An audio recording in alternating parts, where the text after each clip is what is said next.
Ah, yellow. Lovely, calming, serotonin-releasing yellow.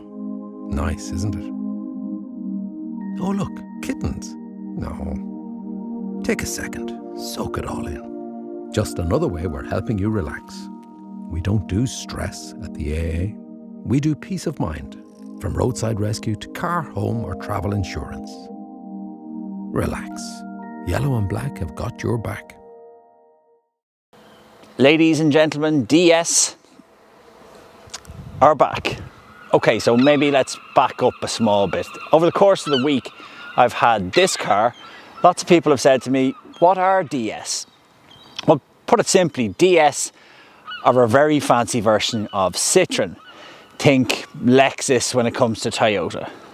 This is the DS3 Crossback, which is DS's first model in their new assault on the Irish market.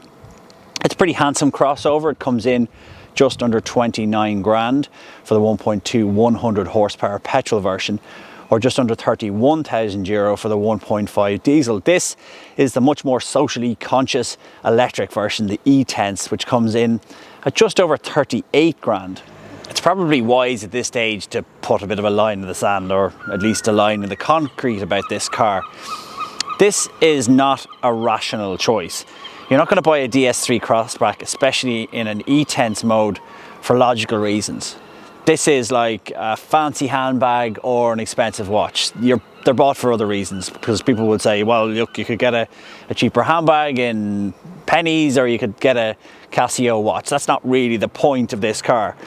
This is avant-garde, chic, it's a considered choice, and logic has pretty much gone out the window. So with that in mind, you can start to look at the other features of the car, because look, let's face it, there are cars for the money, especially in EV terms, that will go further or have more space, and will do so for less money. Even within this group, the Peugeot 2008, the E2008 is much cheaper and is essentially the same car. So look, let's ignore all that. Why would you be buying a DS? You're buying a DS because you want something that's a little different, and this is absolutely different. It's people are asking me all this week, what is it? What is DS? So there is a little bit of a low level of understanding about what the brand is. And as we've said before, it's the fancy version of Citroen. DS, of course, was a beautiful model of Citroen decades ago, but now it's a sub-brand. And you kind of like what they're, I like certainly what they're trying to do here. This design is very, very handsome. These lights, these LED daytime running lights are beautiful. This grille is very good. The badge is very imposing. So overall it's a good looking car. This time around, DS are being distributed by the Gowan Group. They're the same motoring powerhouse that distribute Peugeot and more laterally Opel. These guys know what they're doing, but they are still going to have a pretty tough time ahead. So what are you getting with a DS3? Well, look, it is a pretty compact crossover. It's certainly smaller than it looks in photographs. The wheelbase is quite short, and overall it's a reasonably compact car. It looks something in terms of size to a Volkswagen Golf. As you can see, the styling is very dramatic. There's lots of angles and lines. This one in particular is of note. Now, while it looks good on the outside, it doesn't really help when you're looking over your shoulder and trying to reverse or come out of the junction, because if you look over your shoulder, you're blocked by this view. Kids don't necessarily like it as well because they can't see out from it. However, it is a good looking car. The party trick, of course, are these recessed handles, which pop out to meet you when you press them, or else will pop out as well when you walk up to the car. Just how these will be on a very frosty day or after 5 years remains to be seen. I quite like the look of the car. These black wheels are 17s. There's only the option of 17s or 18s in the DS3 Crossback. Possibly bigger wheels would look good, but that's the biggest you can get. I'm not a massive fan of grey and black. I'd prefer maybe a white to this grey, but again, to this black wheels, but again, that's a personal choice. It is, however, in this cabin where the DS3 really starts to show off its design prowess. The materials used here are really, really nice. The plastics are all very much soft touch. The leather is very good. The layout is takes a while to get used to, I must say. There's an infotainment system, and this screen is only 7 inches, which is just 1 inch more than an iPhone 12, and the buttons take a little while to get used to. So even when you've plugged in your phone and you're operating with CarPlay or Android Auto, you still have to cycle through this music button, the navigation button, to get through to various functions. So it takes a little while to get the hang of. Now it's something that, you know, won't last long. It'll be 3 or 4 days before you get the hang of it. However, when you go into the other brands, you know, Hyundai, Kia, Volkswagen, it's plug and play. You get used to things because pretty much everything now is on the screen rather than via buttons. There are, the design of these window switches are quite interesting, and I'll cut away to those in a second. They are beautiful. The design is gorgeous. They're metal switches. However, they're in the same line as the emergency brake, the handbrake. And now it's probably my fault, my issue, but I pulled out of a toll booth, having paid for my toll on the N7, and promptly left the toll and pulled up the handbrake because the switch is quite close and I've got very long arms. So something that probably wouldn't happen if you were a little bit longer with the car, but it was quite an alarming incident for everyone involved. Since we're here charging up the DS3 at an ESB charging point here in Drogheda, I thought it's probably a good idea to have a bit of a chat about how this car performed as an EV. It comes with the 100 kilowatt or 136 horsepower electric motor, twinned with the 50 kilowatt battery that we've seen, you know, across this group's cars. It's in the E2008 and it's in the Opel Mokka, and it works. It's really good, actually. EV range can be hit and miss, but it's quite consistent in this car, which is nice. Over the course of our week with the car, it's averaged about 17.1 kilowatt hours per 100 kilometre, and that's across a variety of driving conditions. We drove it around the city, but also we drove it a 600 kilometre round trip on 2 occasions. So from Drogheda here to Middleton and back in the same day. We did that twice, and the car performed really well.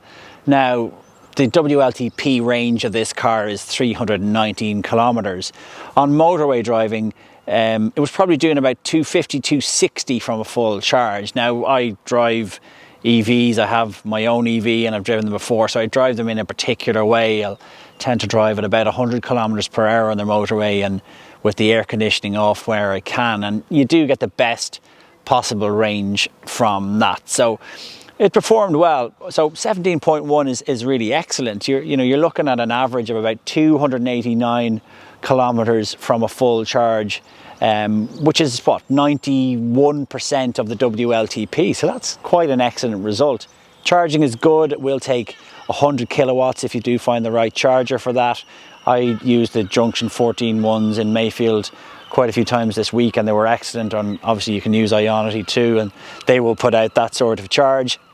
And so charging times at 100 kilowatt chargers are just 30 minutes to 80%, or at a 50 kilowatt one, it's an hour to 80%. So that's very useful. Obviously the best charging you'll do is at home. So, your cheapest electricity is at home. So if you do have a car like this, a wall box is always a great idea. As we've mentioned, the design of the DS3 Crossback is clever.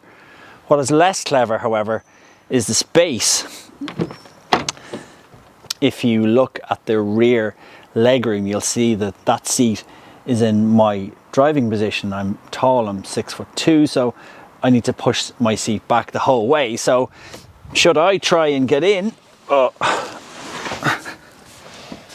the rear, it's not really happening. Even my very skinny 10-year-old was having difficulty getting his legs in behind me when I had my seat back the whole way, so I had to pull my seat forward slightly so he could be some way comfortable. To open the boot of the DS3 Crossback, it's quite hidden. You have to put your hand under here and there's a switch which opens up to reveal a 350 litre luggage capacity, which is taken up in some part in this car by the charging cables, because you get both cables. You get the Type 2 cable, but you also get the granny cable as such, the cable that you can plug in on a normal 3-point plug.